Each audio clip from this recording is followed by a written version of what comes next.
प्रिय छात्रों, आज हम एमए उत्तरार्ध के छात्रों के लिए ध्वन्यालोक पर आगे बढ़ेंगे। कल हमने आपको मंगलाचरण के विषय में कुछ बताया था और मंगलाचरण में निहित तीनों प्रकार की जो ध्वनियां हैं उन्हें भी हमने स्पष्ट किया था। लेकिन प्राचीन संस्कृत साहित्य में सर्वत्र ग्रंथारंभ में अनुबंध चतुष्टय के निरूपण की परंपरा रही है। इसका लक्षण है प्रवृत्ति प्रयोजक ज्ञान विषयत्वम अनुबंधत्वम, अर्थात प्रवृत्ति कराने वाले यानी इदम मदिष्ट साधनम आदि ज्ञान के विषय जो चार हैं, विषय, अधिकारी, प्रयोजन और संबंध, इन चारों को अनुबंध चतुष्टय कहा जाता है और उनका ज्ञान ही मनुष्य को किसी भी कार्य में प्रवृत्त करवाता है। इसलिए किसी ग्रंथ के अध्ययन में भी मनुष्य तभी प्रवृत्त होता है जब उसे उसके विषय आदि का ज्ञान हो। अतएव ग्रंथ के प्रारंभ में ही उसके विषय, प्रयोजन आदि का उल्लेख कर देना आवश्यक होता है। जैसा कि कहा भी है, सिद्धार्थम सिद्ध संबंधम श्रोतुम श्रोता प्रवर्तते, शास्त्रादौ तेन वक्तव्यः संबंधः सब प्रयोजनः। ये मीमांसा श्लोक वार्तिक है। अर्थात विषय संबंध आदि का ज्ञान होने पर ही अधिकारी श्रोता व्यक्ति किसी शास्त्र या ग्रंथ आदि के श्रवण या अध्ययन आदि में प्रवृत्त होता है। इसलिए ग्रंथ के आरंभ में विषय, संबंध, अधिकारी, प्रयोजन आदि का प्रतिपादन कर देना चाहिए। प्रस्तुत ग्रंथ यानी ध्वन्यालोक का प्राधान्यतः अविधेय या प्रतिपाद्य ध्वनि तत्व है। ध्वनि के स्वरूप का ज्ञान प्रयोजन है तथा इस प्रयोजन का प्रयोजन भी है जो सहृदय जनों के मन की प्रीति या प्रसन्नता है। इस दृष्टि से यहाँ विषय ध्वनि का स्वरूप है, अधिकारी सहृदय जन है, विषय के साथ संबंध प्रतिपाद्य प्रतिपादक है और सहृदय के साथ उपकार्योपकारक भाव रूप संबंध है तथा प्रयोजन प्रीति है। इस प्रयोजन से संबंध होना चाहिए और इस प्रयोजन से संबद्ध जो ध्वनि स्वरूप ज्ञान रूप प्रयोजन सामर्थ्य या आक्षेप से ही प्राप्त होता है, क्योंकि सहृदयों की प्रसन्नता ध्वनि स्वरूप के ज्ञान के बिना सिद्ध नहीं हो सकती। इसलिए परम प्रयोजन है सहृदयों की प्रसन्नता, क्योंकि आचार्य आनंद वर्धन ने कहा भी है, तेन ब्रूम सहृदय मनः प्रीतये तत्स्वरूपम। इस प्रकार से प्रयोजन का भी प्रयोजन सहृदयों के मन की प्रसन्नता है। तो इस बात को लेकर के हम आगे बढ़ेंगे। ग्रंथादौ ग्रंथ मध्ये ग्रंथांते च मंगलाचरणीयम, ये सब हो गया। लेकिन अब यहाँ पर जो अनुबंध चतुष्टय है उसका कथन किया जा रहा है। ग्रंथकार कहते हैं, जो काव्य है उसकी आत्मा क्या है, ये प्रश्न उठता है और उसके विषय में आचार्य क्या कहते हैं, पूर्ववर्ती आचार्यों ने क्या कहा है, वर्तमान में जो आचार्य वो क्या कह रहे हैं। इस बात को लेते हुए वो कह रहे हैं, काव्यस्य आत्मा ध्वनि रीति बुधेरिया समाम्नात पूर्वस तस्या भावम जगदुरपरे भाक्तमाहुस्तमन्ये केचिद् वाचां स्थितमविषये तत्त्वमूचुस्तदीयं तेना ब्रूमः सहृदय मनः प्रीतये तत्स्वरूपम्। अर्थात काव्यस्य आत्मा ध्वनिः इति बुधैः समाम्नात् पूर्वः अपरे तस्य अभावं जगदुः अन्ये तं भाक्तम् आहुः केचित् तदीयं तत्त्वं वाचाम् अविषये स्थितम् ऊचुः सहृदय मनः प्रीतये तत्स्वरूपं ब्रूमः। प्रश्न उठता है कि काव्य की आत्मा क्या है? तो आचार्य इसका उत्तर देते हुए कहते हैं काव्य का आत्मा ध्वनि है। यह विद्वानों ने जो पहले वर्णित किया था, दूसरे विद्वानों ने उस ध्वनि का अभाव कहा है, अन्य विद्वानों ने उस ध्वनि को भाक्त यानी लक्षणागम्य कहा है, और कतिपय विद्वानों ने उस ध्वनि के तत्व को वाणी का अगोचर कहा है। अतः सहृदयों के मन की प्रसन्नता के लिए हम उस ध्वनि का स्वरूप प्रतिपादित कर रहे हैं। देखिए, ध्वनि का स्वरूप प्रतिपादन करना ही ये बहुत महत्वपूर्ण है, क्योंकि आपने काव्य की आत्मा ध्वनि को स्वीकार किया है। अगर काव्य की आत्मा ध्वनि है, उस ध्वनि का स्वरूप क्या है यह भी जानना बहुत आवश्यक हो जाता है। लेकिन ये आचार्य आनंदवर्धन कह रहे हैं कि ध्वनि का आत्मतत्व, काव्य का आत्मतत्व ध्वनि है, और उस ध्वनि के विषय में केवल मैं नहीं कह रहा हूं, मेरे से पूर्ववर्ती जो आचार्य हैं उन्होंने भी काव्य की आत्मा के रूप में ध्वनि को स्वीकार किया है। लेकिन अभी तक मेरे से पूर्ववर्ती तथा अभी वर्तमान समय में भी जो आचार्य हैं, काव्य शास्त्री हैं, वे उस ध्वनि तत्व का खंडन कर रहे हैं, और उस ध्वनि तत्व का खंडन 3 प्रकार के आचार्य कर रहे हैं। सबसे पहले अभाववादी हैं, और दूसरे भक्तिवादी हैं, और तीसरे अलक्षणीयतावादी हैं। जो भी हो, इतना तो निश्चित है कि ध्वनि के संबंध में बहुत प्राचीन काल में विवाद रहा है।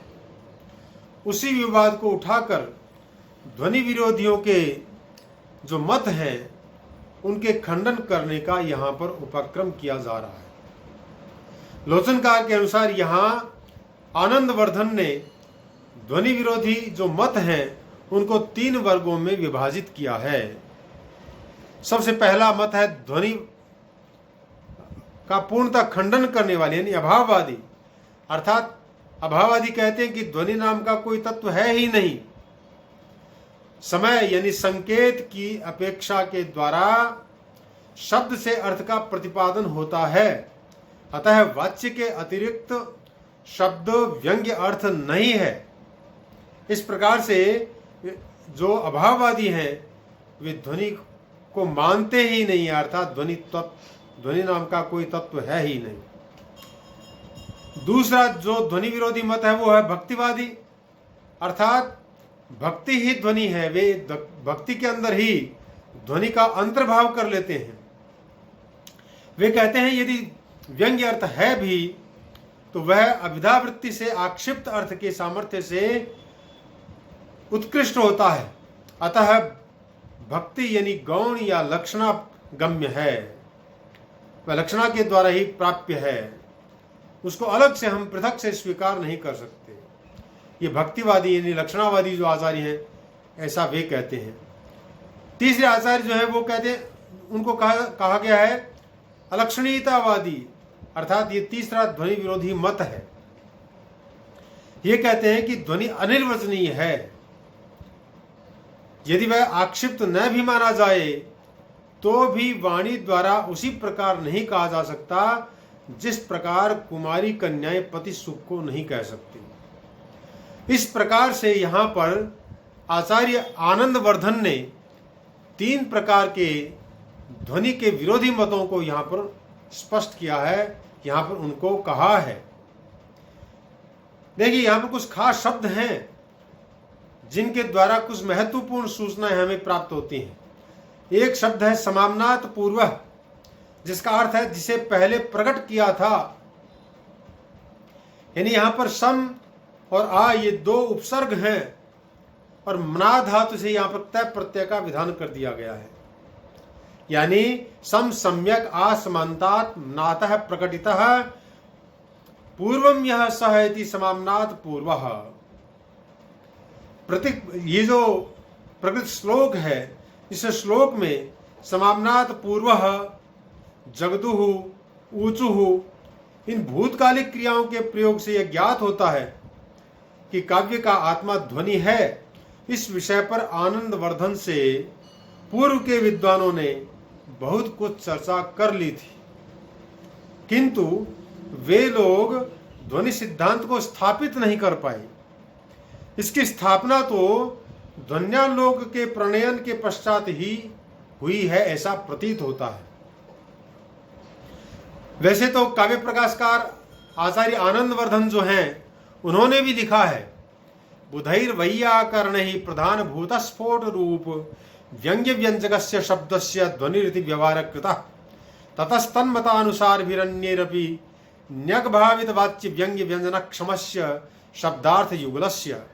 अर्थात विद्वान वैयाकरणों ने ध्वनि का व्यवहार किया है, वे स्फोट रूप शब्द को ध्वनि मानते हैं। उनका कहना है कि जब पूर्व वर्ण के अनुभव जनित संस्कार के साथ अंतिम वर्ण की ध्वनि को ग्रहण किया जाता है तो संपूर्ण शब्द का बोध हो जाता है। यही स्फोट है तथा इसको ध्वनि कहा गया है। इसके सादृश्य के आधार पर काव्य में वाक्यार्थ से परे व्यंग्यार्थ की व्यंजना करने वाले शब्दार्थ युगल को ध्वनि कहा गया है। इस प्रकार से आचार्य आनंद वर्धन ने जो ध्वनि तत्व के बारे में कहा है, उस ध्वनि तत्व के विषय में पूर्ववर्ती आचार्यों ने भी कह दिया था और वर्तमान में भी कुछ आचार्य कह रहे हैं, लेकिन विरोध करने वाले जो आचार्य हैं वे तो उसका अपने अपने संप्रदाय के अनुसार विरोध करते ही आ रहे हैं। अर्थात जैसे प्रथम अभाववादी हैं, तो अभाववादी कौन है? वे वस्तुतः अलंकारवादी हैं। वे अलंकार से पृथक किसी भी अन्य ध्वनि तत्व को स्वीकार नहीं करते हैं। उनकी दृष्टि में जो वाच्य अर्थ है वह ही महत्वपूर्ण है। वाच्यार्थ के अतिरिक्त किसी अन्य अर्थ को वे काव्य के अंदर स्वीकार ही नहीं करते हैं। इसलिए वे पूर्णतः ध्वनि जो तत्व है उसका विरोध करते हैं। इसलिए इस मत को अभाववादी कहता है, अर्थात ध्वनि नाम के तत्व का कोई नाम मात्र भी नहीं है, अर्थात ध्वनि नाम का कोई तत्व है ही नहीं। इसलिए इस मत को अभाववादी कहा जाता है, क्योंकि ये पूर्ण रूप से ध्वनि का अभाव ही स्वीकार करते हैं, केवल वाच्यार्थ को ही काव्य की आत्मा के रूप में स्वीकार करते हैं। अर्थात काव्य की आत्मा अलंकार है, वह शब्दालंकार और अर्थालंकार के रूप में दो प्रकार से विभक्त होता है। इसके विषय में आगे हम विस्तार से चर्चा करेंगे। और दूसरा भक्तिवादी यानी आपके लक्षणावादी, जो काव्य की आत्मा के रूप में लक्षणा को ही स्वीकार कर लक्षार्थ को ही स्वीकार करते हैं। वे ध्वनि का पूर्णतः अस्वीकार नहीं करते, पूर्ण रूप में ध्वनि को अस्वीकार नहीं करते हैं। वे कहते हैं कि ध्वनि नाम का तत्व पहले तो बात है ही नहीं। अगर हम मान भी लेते हैं तो उस ध्वनि नाम के तत्व का लक्षणा में ही, भक्ति में ही अंतर्भाव हो जाता है। उसे पृथक रूप में उसको हम स्वीकार नहीं कर सकते। इन वाच्यार्थ के बाद में हमें लक्षणावृत्ति के द्वारा लक्ष्यार्थ की प्राप्ति होती है, तो वह वाच्यार्थ से भिन्न है। तो जो ध्वनि तत्व है या जो ध्वन्यार्थ है या जो व्यंग्यार्थ है वह भी तो इसी प्रकार से है, क्योंकि वह वाच्यार्थ से भिन्न है। तो जो लक्ष्यार्थ है उसी प्रकार से उसमें उसका हम अंतर्भाव कर लेंगे, उसे पृथक मानने की आवश्यकता नहीं है। और तीसरे प्रकार के जो ध्वनि विरोधी हैं, जिनको हम अलक्षणीयतावादी कहते हैं, वे कहते हैं कि ध्वनि नाम का तत्व तो है, लेकिन उस तत्व को हम इसलिए स्वीकार नहीं कर सकते क्योंकि ध्वनि तो अलक्षणीय है। उसका हम वाणी के द्वारा कथन नहीं कर सकते। इसलिए उस ध्वनि को अगर कोई कहता है कि हम उसका लक्षण करते हैं तो यह गलत बात है, क्योंकि जो ध्वनि तत्व है वह तो वास्तव में अगोचर है, वाणी के द्वारा अगोचर है, उसको वाणी के द्वारा नहीं कहा जा सकता। वह केवल अनुभूति का विषय है, उसका आप अनुभव कीजिए काव्य के अंदर, लेकिन उसका लक्षण करना संभव नहीं है। इस प्रकार से आचार्य आनंद वर्धन ने अपने काव्य के प्रारंभ में ही ध्वनि को काव्य की आत्मा तो बताया, और यह ध्वनि काव्य की आत्मा है ऐसा उनसे पूर्ववर्ती आचार्यों ने भी कहा है। उसकी प्रतिष्ठापना करने के लिए उन्होंने इस मत को उठाया तो 3 प्रकार के विरोधी मत यहां पर उजागर हो गए, अभाववादी, भक्तिवादी और अलक्षणीयतावादी। इस प्रकार से इस कारिका के अंदर इन्होंने संक्षेप में इस मत का उल्लेख करके, और जो ध्वनि विरोधी आचार्य हैं उनका अभी उन्हें खंडन करना है, इस ओर इन्होंने यहां पर संकेत कर दिया है। तो आज हम इस विषय पर यही इतना ही अपना मत रखेंगे। इस पर जो विरोधियों ने क्या कहा है, किस प्रकार से उसका खंडन किया है, इस पर हम आगे अगले वीडियो के अंदर हम चर्चा करेंगे। तो तब तक हम यहाँ पर इस वीडियो को संपन्न करते हैं। जय तो भारतम, जय तो संस्कृत।